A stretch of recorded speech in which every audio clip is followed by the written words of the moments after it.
I remember back in 2011 when we had the shit show race and IQ debate, the race realists were said to be like creationists, which makes sense because back then the skeptics were arguing against biblical creationists. In 2017, what do Sargon and the Sargonites like to say? Well, they like to say that I am a right-wing SJW. I used to be like a creationist, now I'm like a right-wing SJW. And this reminds me of Randian objectivists, who like to say that Stalin and Hitler were the same because they're both against the free market and they're both for big totalitarian governments. Or how believers of this oppression doctrine, who call themselves many things, leftists, liberals, progressives, how they love to conflate people like Sargon and David Duke. Now you may be tempted to say, oh, that's just a smear, and I won't discount that. They may be trying to smear David Duke by trying to conflate him with Sargon, but ultimately both Sargon and David Duke oppose this oppression narrative.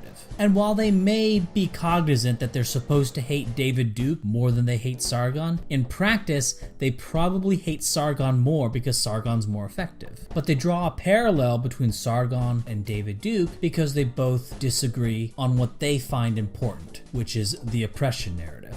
And you get this situation where anyone who doesn't believe in their oppression narrative is alt-right, because that's the axis on which they see things. Just as anyone who supports big government is a statist, according to hardcore libertarians, just like I was a creationist to skeptics in 2011, and just like I am a right-wing SJW today. All Sargon's horseshoe is saying that SJWs and the alt-right are similar in terms of their disagreement with him. Neither group buys into Sargon's atomized individualism. Well then, to Sargon, they're both the same because they both disagree with the axis on his belief. So Sargon and the Sargonites, their horseshoe theory is stupid, but it's also a very common and uninteresting thing to treat all the people who disagree with you as the same. But it goes from simple stupidity to madness when you consider that Sargon hates SJWs. Now to be clear, I'm going to refer to white privilege, right? Sargon hates the concept of white privilege and anti-white discrimination. And all that's very nice, but the root of this white privilege thing is the assumption of equality. Because there are these gaps. Why are there these gaps? Gaps in wealth, gaps in health, gaps in life expectancy, gaps in going to prison. And groups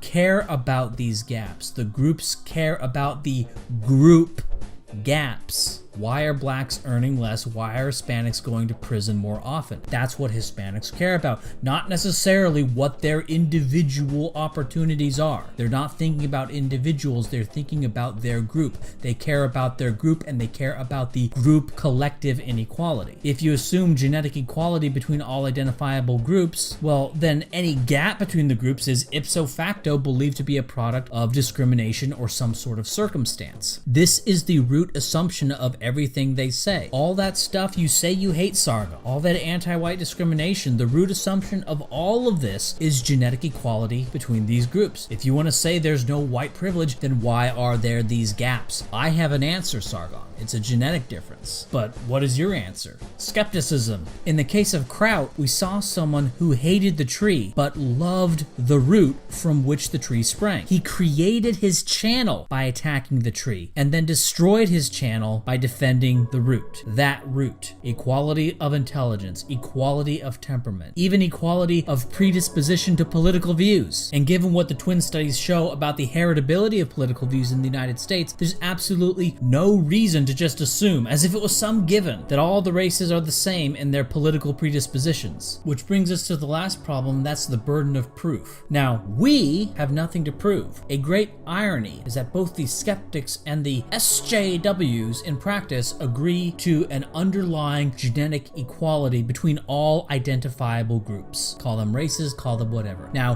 when pressed, you'll get a skeptic who will usually say they don't know. They don't know about group differences in cognitive traits. They could all be a result of circumstance, they could all be a result of genetics, and that would be fine. But in practice, all of their policy proposals are based on an implicit cognitive equality, or a close enoughness in all cognitive traits that genetic differences aren't going to matter. But what if all this individualism stuff they go on about is just a white people thing? What if there's no way you're ever going to convince brown people to be individualists? What if it's all down to a genetic difference? That your country is destined to turn into Algeria, or at best something like Mexico or Brazil, or at worst something like South Africa. Wow, just wow. I can't believe he said that, especially given all of the research on this topic that shows no race differences, and oh wait, there's almost no research on any of this. And what little research there is evidence in my direction. There's no reason to assume equality, and given what we know about evolution, and given what we know about every other mental trait, there's no reason to assume there isn't going to be some difference. And the fact that a successful and prosperous multiracial state is just the assumed outcome, well, call that what you want, but it's certainly not skeptical. There's a much better way to describe it. The set of beliefs you happen to have in your place and time in history. Anything outside of that, you are to be skeptical of.